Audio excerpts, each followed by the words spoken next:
The Save America Act, a bill that has already passed Congress and that is now before the Senate, that would require a valid ID for someone to be able to enjoy their right to vote.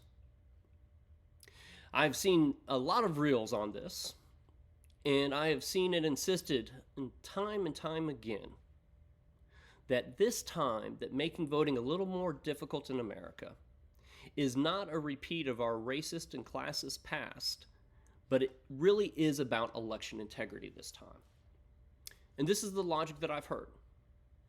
When you buy a beer, when you buy cigarettes, when you hop on an airplane, a valid ID is required. So for this sacred act of voting, how could requiring a valid ID be a form of voter suppression? That's a good question. Because this stuff is chess, it ain't checkers. Because elections hinge on securing about 2 to 3% that turn elections in one direction or another. And what both parties are seeking to do is to ensure that that 2 to 3% turns in their direction.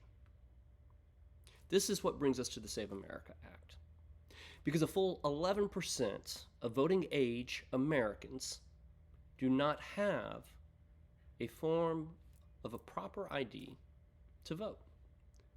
Those who do not have that proper ID are often young people and minority folks. And what the President, the Congress, and the Senate believe is that if we can keep that particular demographic from voting, we are more likely to swing this election in our favor and hold on to the reins of power. But here's the issue, is that can seem very abstract.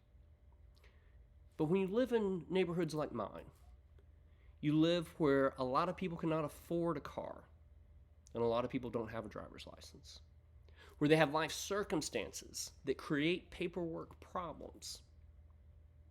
And when you know my neighbors, you know that this is precisely the people that the President, the Congress, and the Senate do not want voting.